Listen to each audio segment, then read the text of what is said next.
Hey YouTubers, this is Catch22, and in this first of a two-part feature, I'm going to present an underappreciated original Xbox Sega game, Gunvalkyrie, by the now defunct Sega software house Smilebit.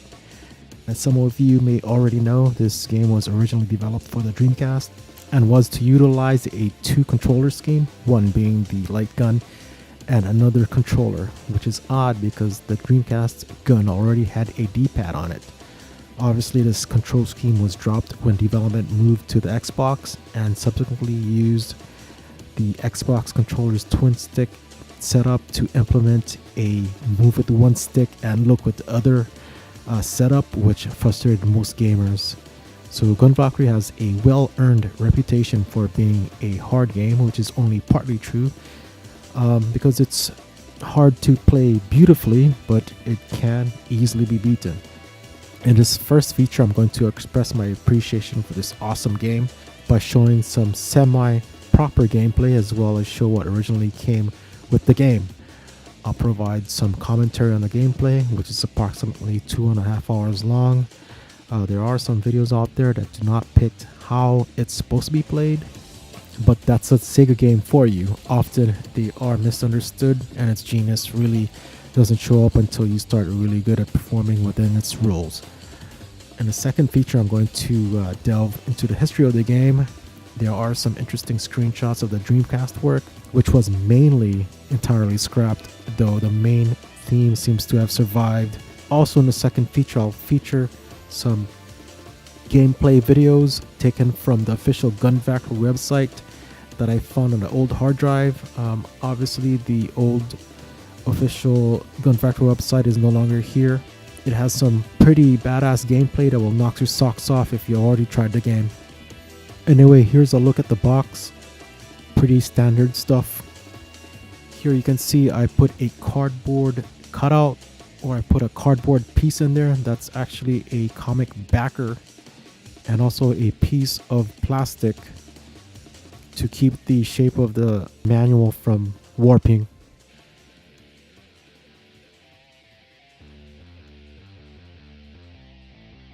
Here's the included insert, and like most of my game purchases, I saved the receipt. This one is pretty faded, but when photoshopped, it looks like I purchased it in August 22 of 02, which is a couple months after its release. Here's a look at the controller. This game is going to really wear your controller, especially the analog pads. There were dimples on that left analog stick. It is now gone, and some of the surface is rubbed off from the constant pressing in of the sticks. Okay, onto the game. A component signal was captured by a FrameMeister, outputting at 1080p using its normal 2 scaling setting, which yielded the proper 3:2 aspect ratio. This game runs in 60 frames.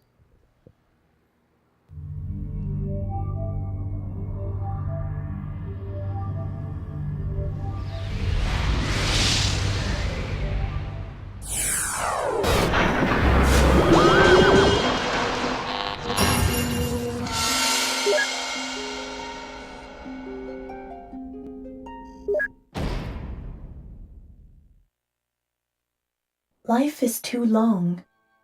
If we are only meant to wander alone, searching for meaning in this world, life is much too long. It has been 4 years since Dr. Hebel mysteriously disappeared.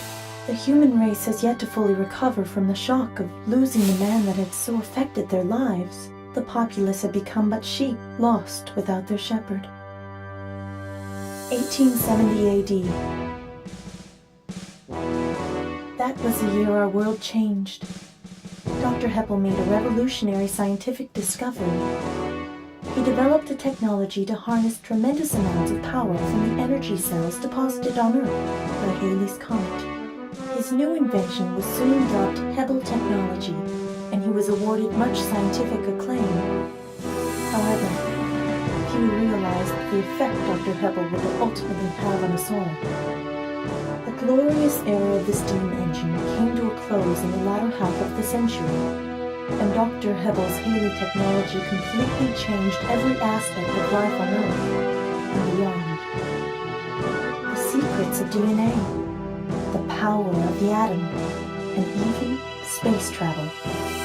Mankind made tremendous technological advances within mere decades, and the world entered a second renaissance. A new Roman Empire had emerged, united under the prosperity that Dr. Hebble and his technologies had brought. A seemingly indestructible empire was born. An empire that was completely under the control of a single man. A man, a mortal man, who had become a living god. Then why?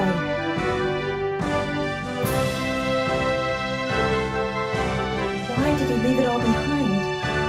Why would a man with so much power, so much wealth, run away from it all? I don't understand. No, that's not true. We, Haley's chosen, more than anyone should understand. The price of power can be very, very steep.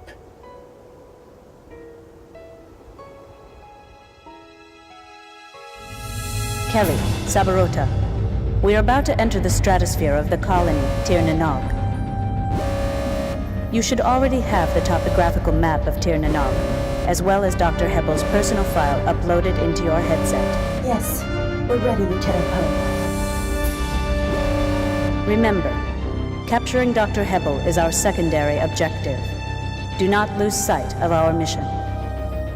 However, we cannot be sure what the Doctor has planned for us, so keep your eyes open out there. We all know what he did to the colonists. Please proceed with caution.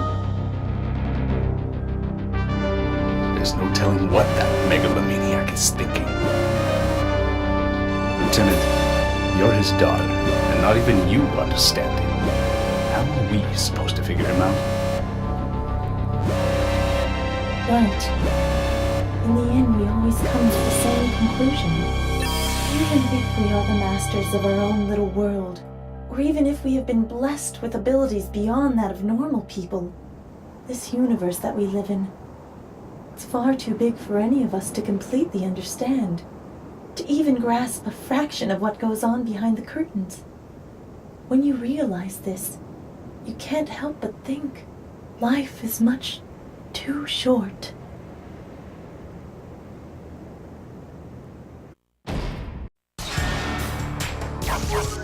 So this is the first stage, which introduces you to the play mechanics for the game. As you can see with a quick glimpse, the stage design really does resemble a phallus. A crooked phallus, but a phallus nonetheless, which I think is no accident, judging from the storyline for this game.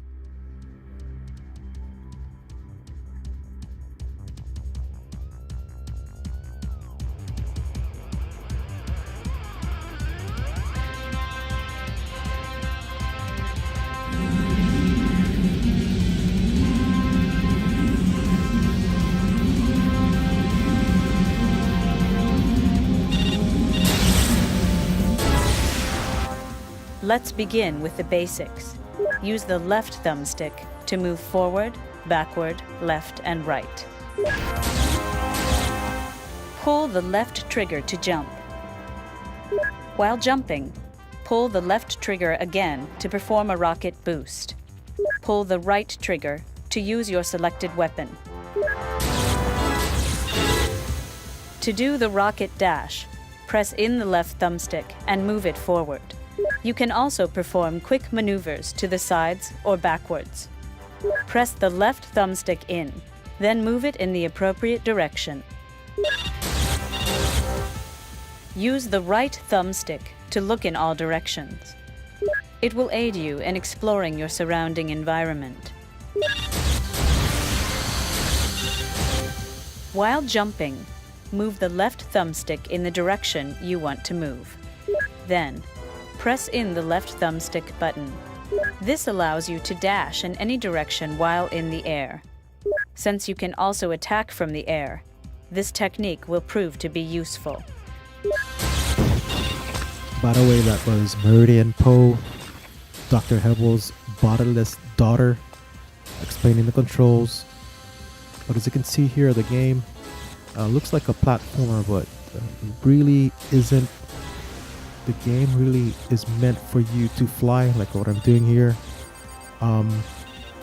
Again, which can take a lot of work because, again, most of the time you're pressing in those thumbsticks to do the dash.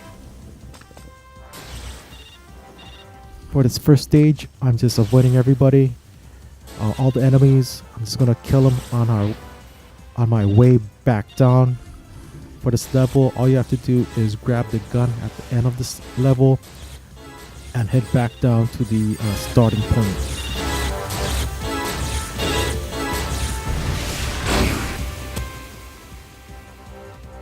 Those energy balls will recharge your Valkyrie fuel cells. You will be able to utilize your Haley abilities once you have acquired enough Valkyrie fuel. That GV fuel ball replenishes that meter you see on the left, that blue meter. And the Haley ability Meridian Poe was talking about was that actual flying part where you see me boost up.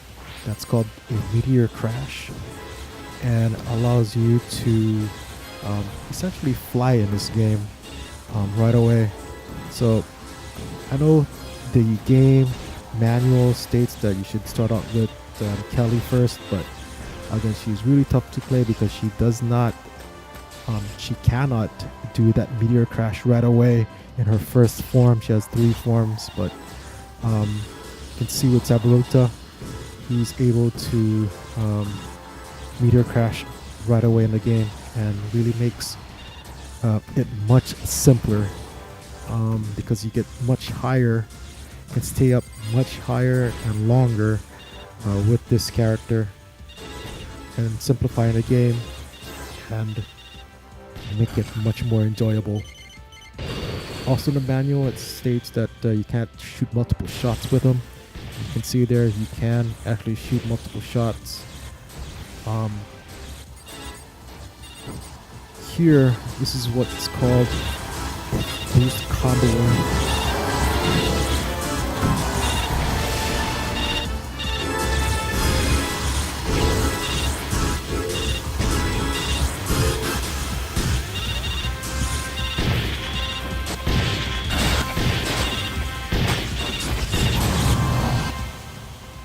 Those energy balls can refuel your gear skin's shield energy cells.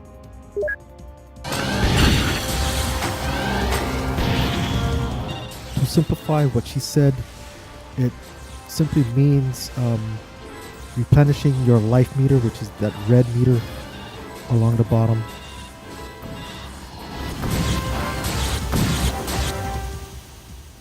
You have acquired a core. It must be processed back at the lab first, but I suppose this means you've saved one colonist. So the backstory goes was that Dr. Hebel turned the colonists into these insects, again, with his experiments. Here you see the character in what's called a Mobius state. Here when you're in Mobius state, you're invincible for 10 seconds and your weaponry becomes much more powerful. To get to a Mobius state, you have to achieve a boost combo of 25. I can see here the boost combo meter is at 17. Again, to do a boost combo, you press the left thumbstick in, and you can either go to the left, forward, right, or back, but you can't go in the same plane, either back and front or left and right 3 times. You only get 2 boost combos going forward and back multiple times, or left and right. So you pretty much go in a box or a C-type pattern. Is what you see me doing here.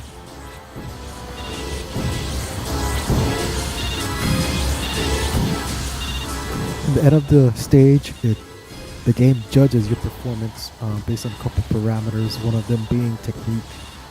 Technique is graded by how you boost combo. Specifically, I think when you boost combo and how you use the boost combo, not only how much times you achieve a Mobius state.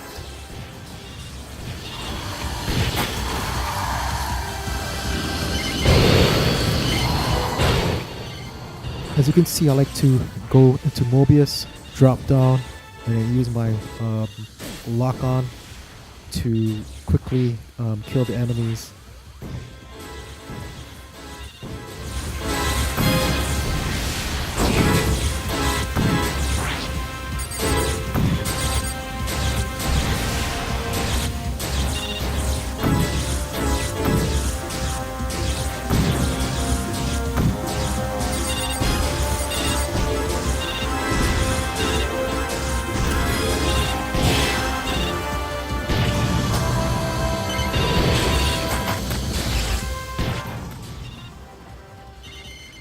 Once in Mobius, the blast radius for Sabrota's cannon becomes much bigger and quickly kills enemies.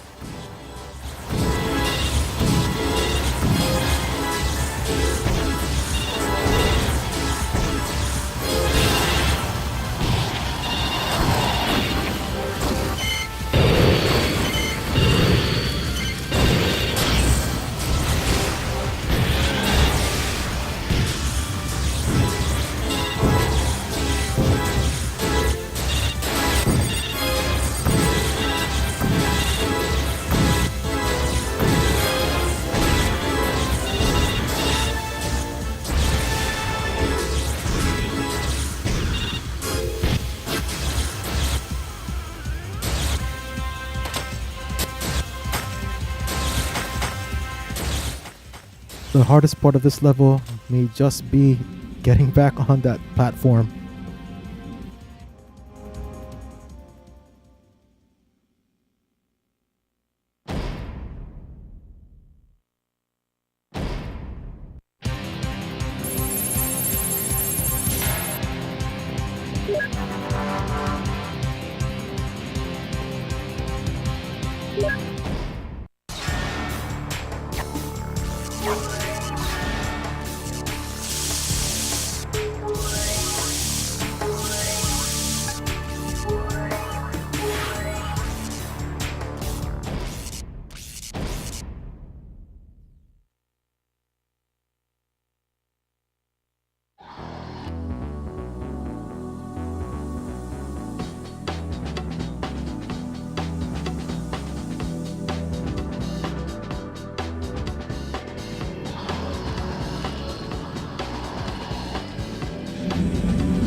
It should be noted that every time you do a meteor crash, your GV fuel goes down, and to also replenish your GV fuel, you can either get those blue balls again or do a boost combo.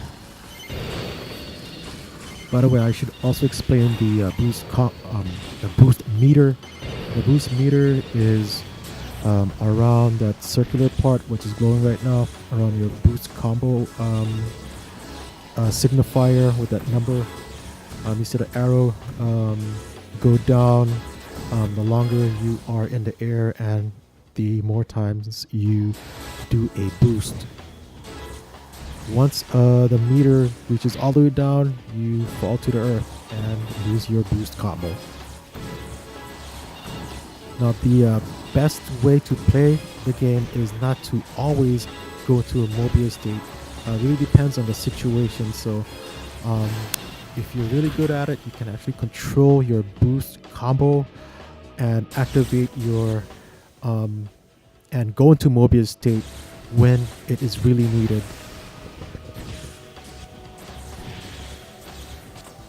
For this stage, it's really simple. The mission is to destroy all the enemies. You'll see me bring up the map for the first time. I use the map to locate where the enemies are. On a map, you are signified by an arrow, and that way you can orient yourself between where you want to go, either exit points or where the enemies are located. Sometimes in this game it's really hard to find where that enemy is, because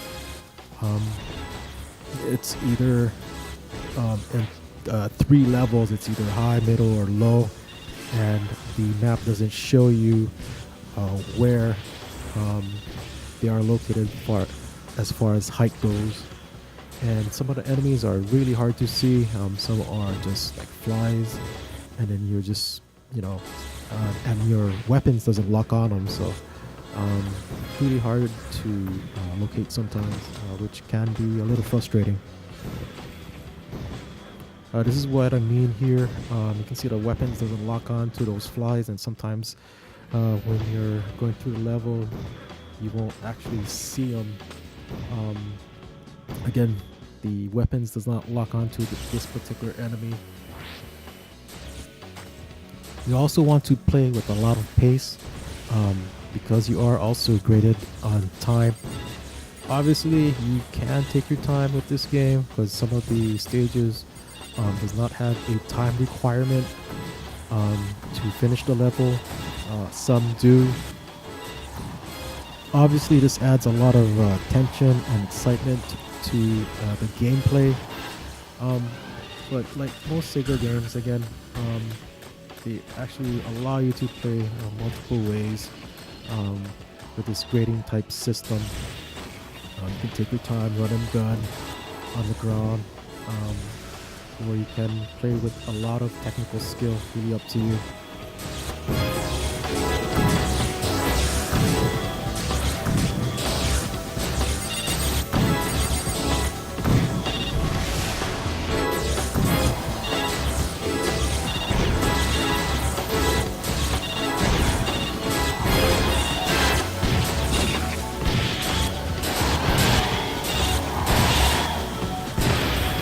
Here you see me going to a Mobius and doing a hover, which is a really good technique, but really difficult to pull off a hover. To hover, you boost in the air, going in one direction, and you hit the left thumbstick in the opposite direction, but not click. But for most of the game, you're doing a boost combo, and sometimes that is really hard to get down. Because it requires a lot of finesse.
Here's our first look at a tunnel that connects the various areas for these valley stages. This can be a little frustrating with the later tunnels because again it's very slippery and very hard to navigate. I would recommend you turn up the brightness a bit if your screen is dark. It can be hard to navigate because again you won't see where to go if your screen is on the dark side.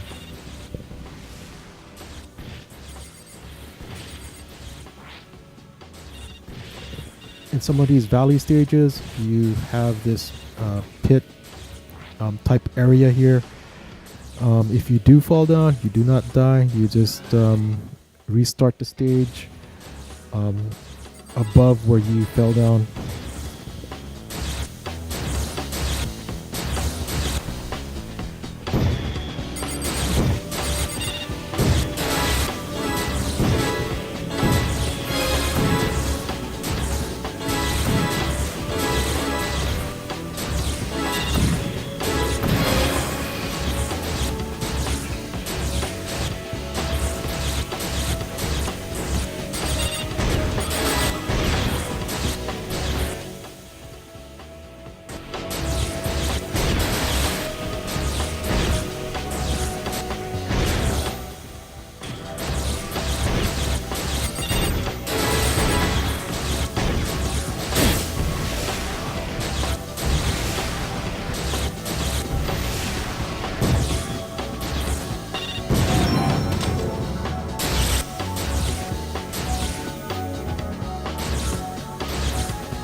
Sound also plays a huge role in this game. When you hear that missile type sound, you know one of these fly things are in the area. These are a big time nuisance, especially if you're trying to get the area clear bonus. And also you can hear those fly type enemies. But again, they're really hard to hear when you're actually going through the stage, boost comboing. Another sound that you'll hear is when you're in the other stages, like a civilian base. When you tweet out enemies, there's these doors that open. When the doors are openable or allowed to open, when you clear out all the enemies, you hear this clicking noise. Just see later on in the game.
Not the greatest score, but this is really the best I can do.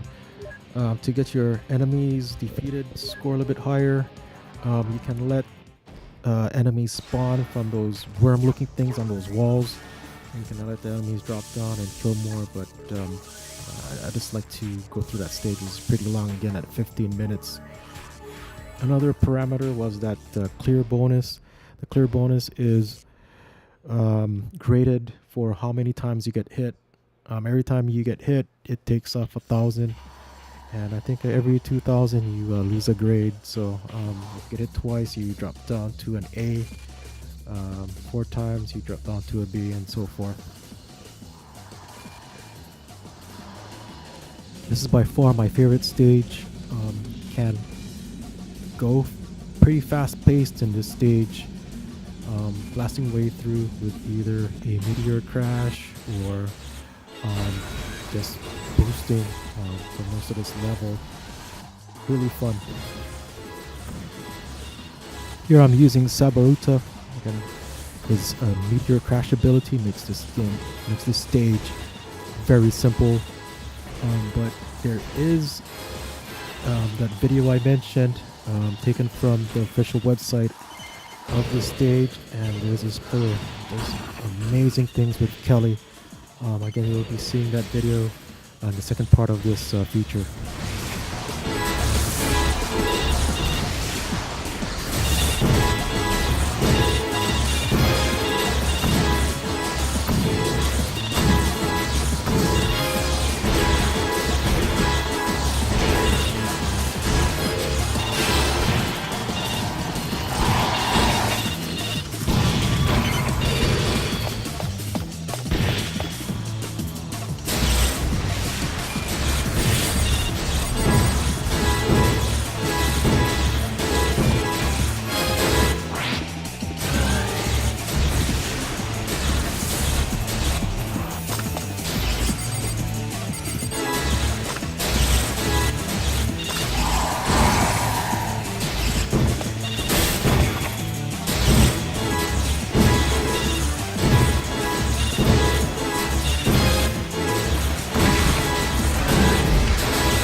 Here's me showing off, flying through these corridors.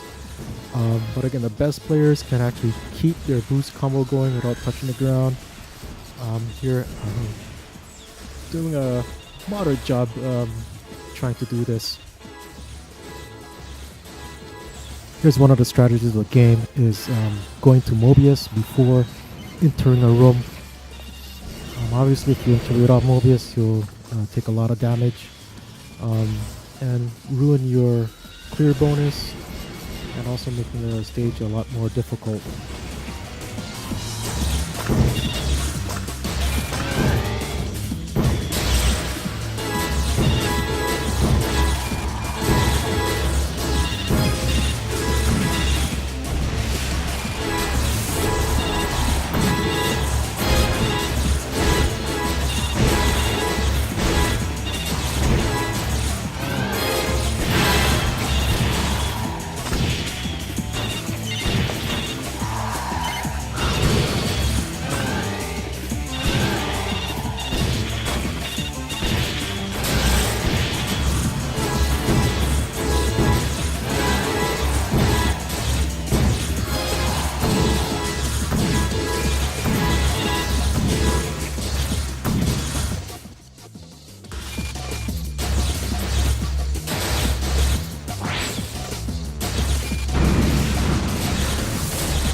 can see the action gets pretty intense.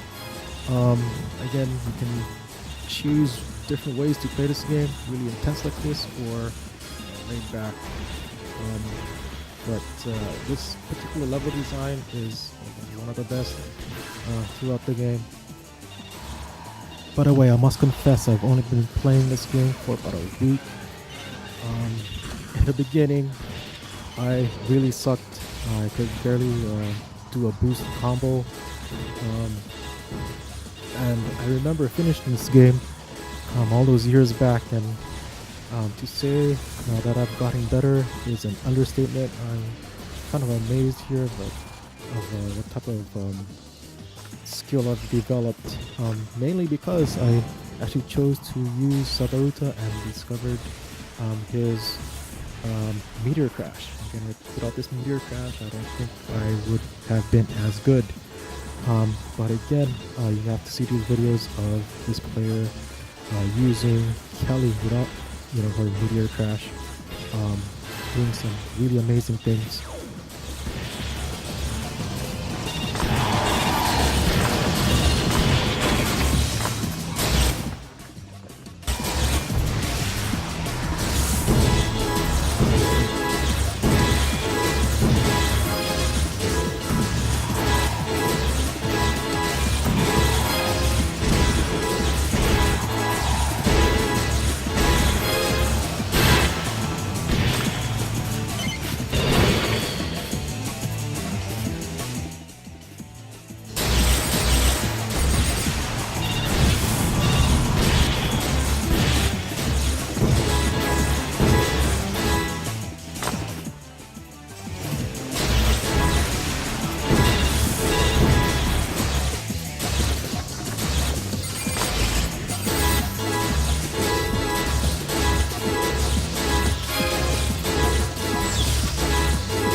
Here's one part of the game I don't understand. I've got graded a B for technical. And you can see in that level, I felt I was technical, but hey, what the hey.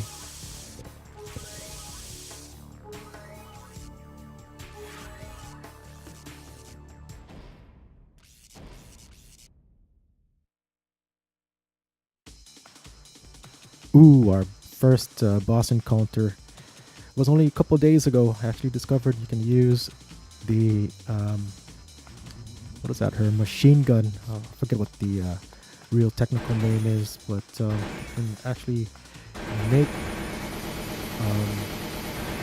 the boss fall almost straight away with her machine gun.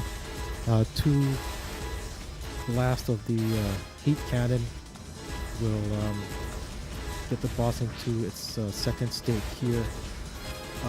It should be noted that if you play the challenge mode, which opens up once you finish the game, that you are playing with fully upgraded weapons, so you don't have to use the heat cannon to make this enemy fall from the sky. All you have to do is use the machine gun, and it'll be enough to actually take off a lot of energy.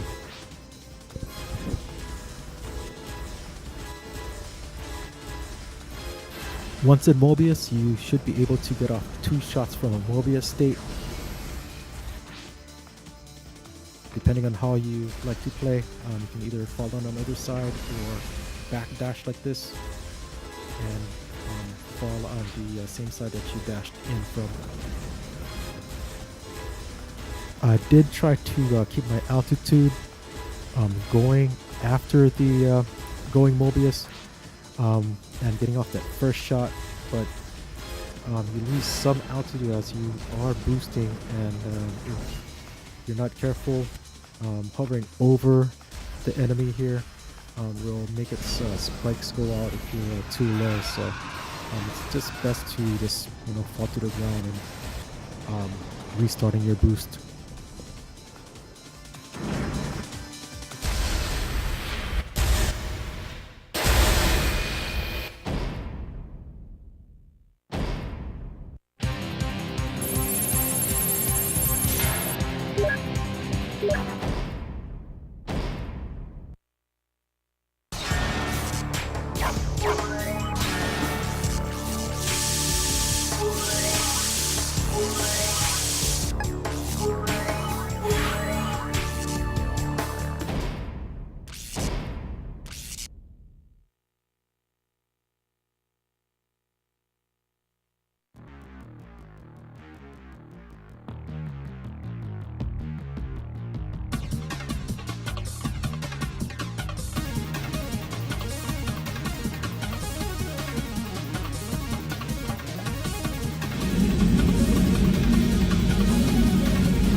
Obviously, the game gives you the audible cues again for when an enemy is approaching or you are approaching the enemy.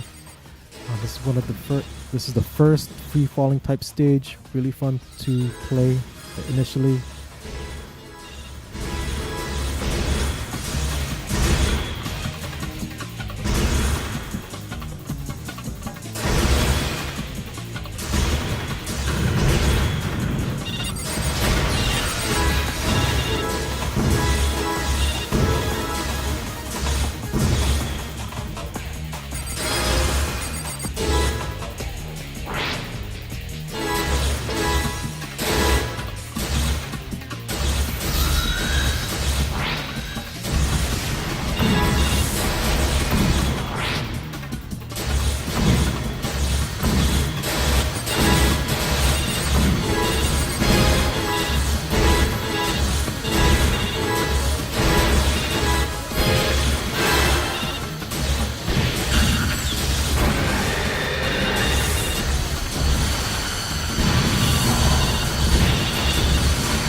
this game, you will learn how to hate that particular sound.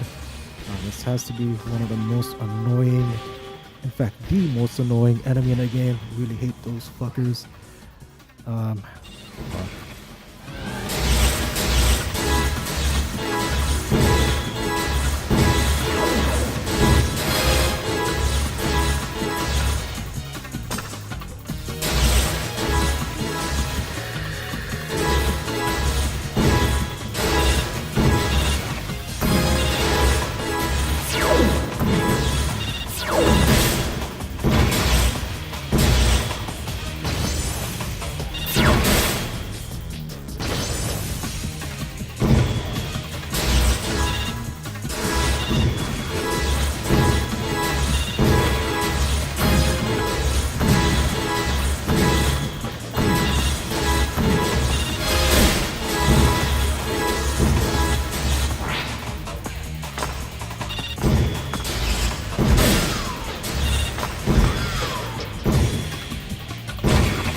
This is when your fingers really start to hurt.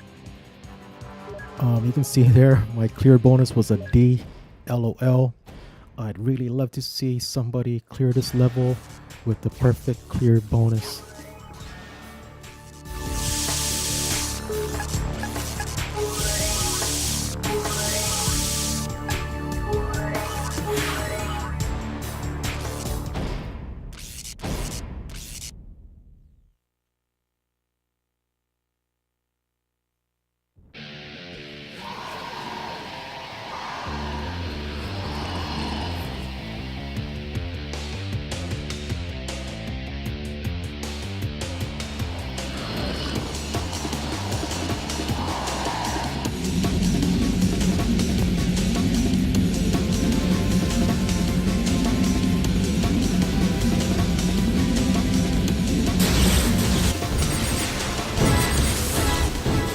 This is my second favorite stage. I really like this stage because it's pretty easy and it's fun killing those big slug looking things on those walls. These things spawn those smaller enemies, so they don't move and they're a huge target and they look like Jabba the Hutt, so it's fun to kill them.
Okay, here's coming up one of the most notorious stage of this game.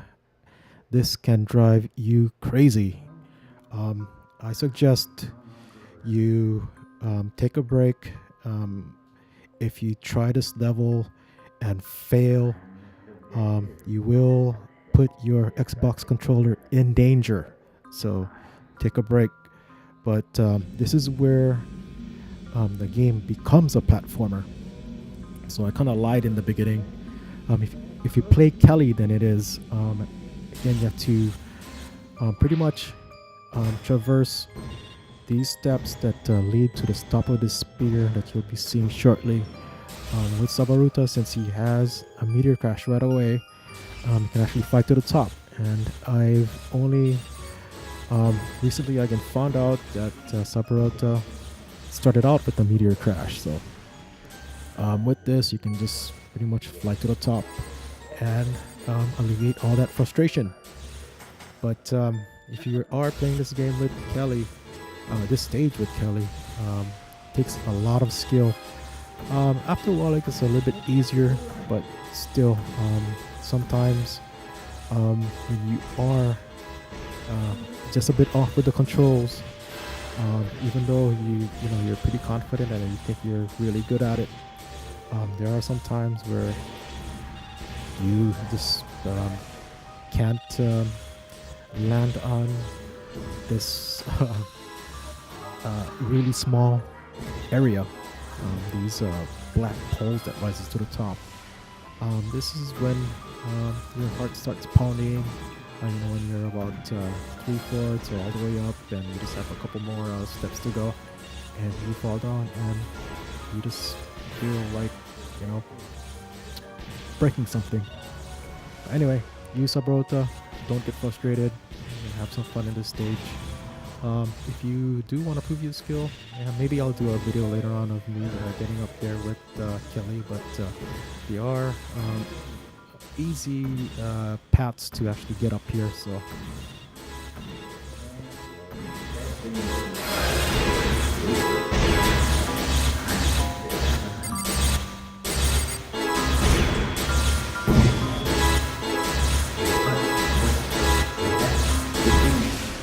the music here makes the ambience for this stage super crazy and super good.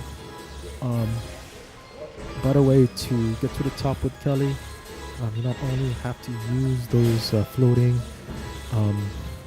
rocks or islands there, you have to use the side ledges or cliffs to actually get to the upper portions.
This particular boss is hard to defeat because of the low ceiling, making it hard to boost combo and achieve a Mobius state.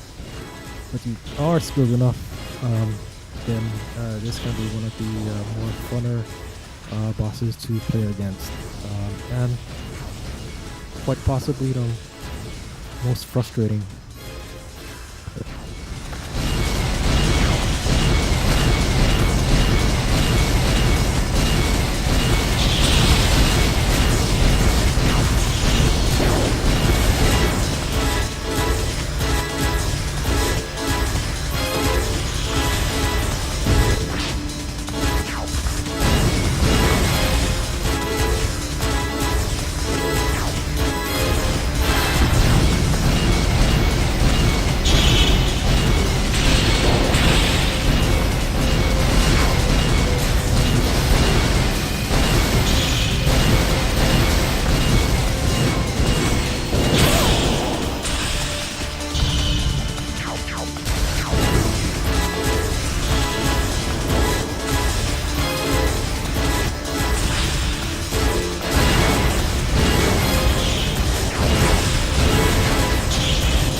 Unbelievable.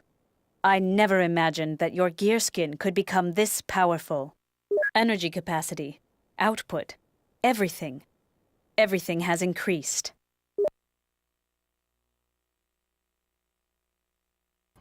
LOL at the fan service. That can be, that is disturbing and sort of satisfying at the same time. LOL.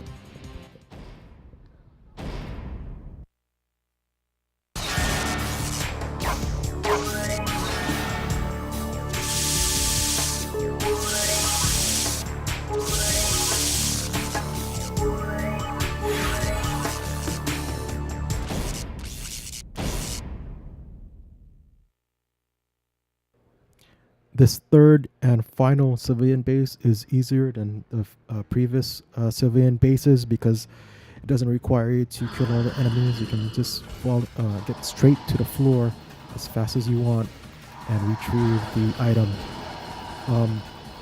Obviously, you can make this more difficult by trying to kill all the enemies and scoring bonus points.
Hey, my first use of Kelly.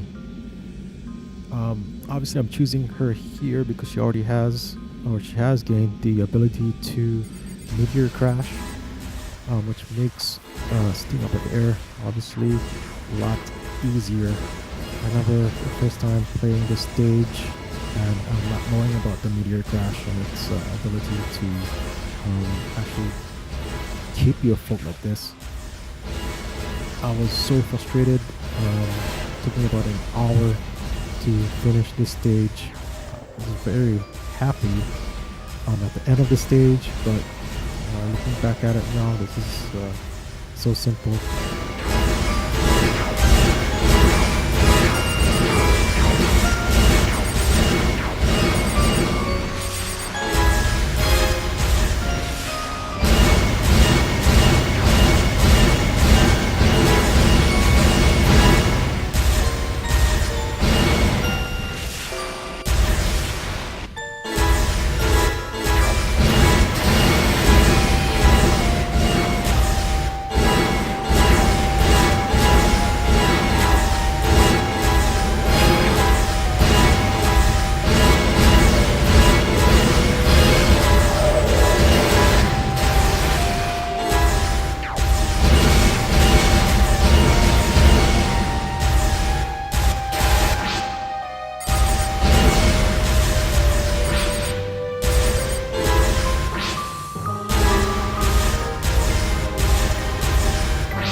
I actually had a better score using Sabaruta for this stage. My clear bonus was better than the D I got here. But I just wanted to show use of Kelly. Again, for the fans out there, much easier on the eyes, if you know what I mean.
another D for clear bonus.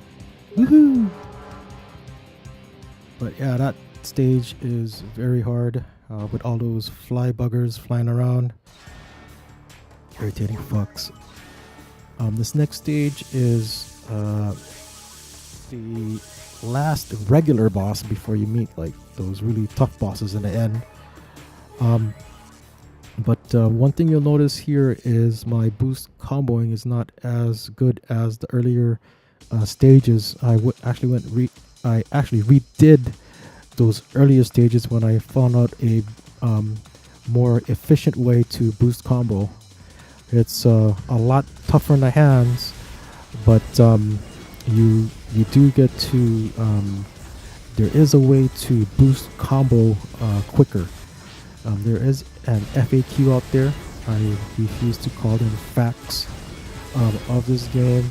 An S-Guide fact which I recently saw, which explains some of the more technical aspects of this game. But it is very, very difficult to do. The timing, the rhythm can be difficult to maintain, and really makes this game earn its reputation as being super tough.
Incredible! Your gear skin seems to be evolving into more than just a mechanical suit. The energy output readings are off the charts. Every aspect of your gear skin's functionality has been enhanced. It should give you a tremendous advantage over your enemies now.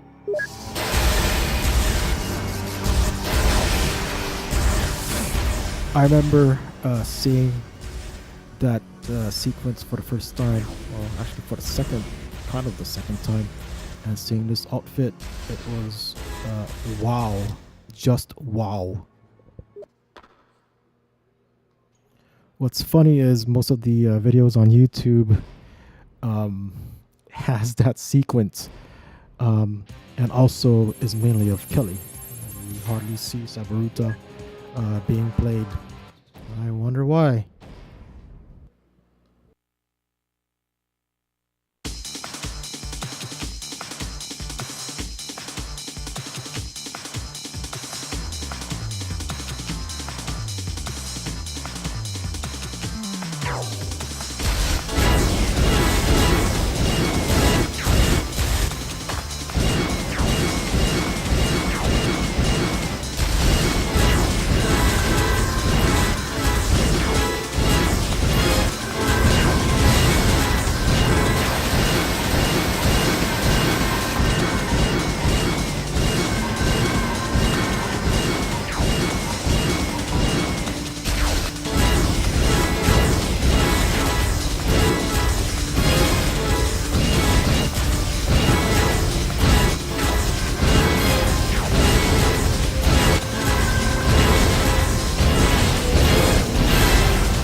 For level 3 Kelly, her meteor crash is sustainable. You can see the blue GV meter not moving at all.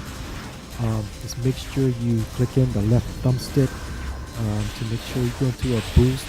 Otherwise, if you hover, you will lose meteor crash. This makes this stage particularly easy.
that was creepy.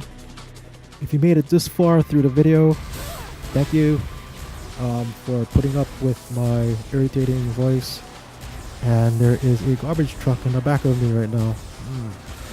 But anyway, it's obvious what I'm doing here. Again, really makes defeating the last boss really simple.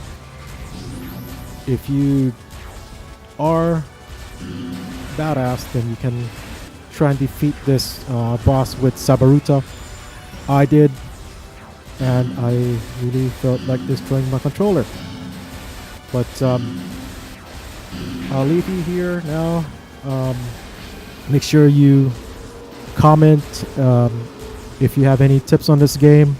Damn, that fucking truck is loud. Yeah, leave some tips in the comment section, and see you guys in part 2 of this feature.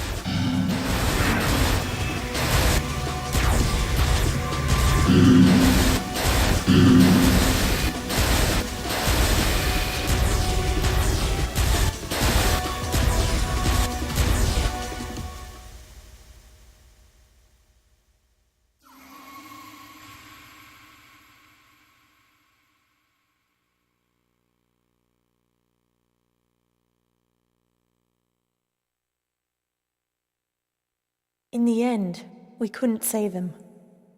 And with him disappeared all the answers that we'd been searching for. But perhaps some things are better left unknown. There is just so much that cannot be explained. No matter how advanced the technology, no matter how civilized the society, some questions are not meant to be answered. The doctor did leave us with one thing, however. He taught us that there is very little we do understand of this world, and that it takes more than just science to understand what it is that makes us truly human.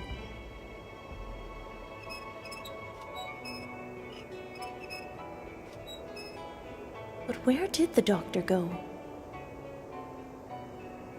The body that we found here was probably nothing more than a mere shell of flesh and bone. The truth is still out there, somewhere in the vast darkness. Many of the colonists that Dr. Hebbel had experimented on have been restored to their original bodies. The technology that caused all this pain and suffering was now being used to heal. Hopefully, those saved can begin their lives anew. Unfortunately, we do not understand this technology well enough to help them all. Many are still trapped as cores, unable to interact with the world. Trapped and alone in their inhuman cells. Perhaps someday we will understand, and we will find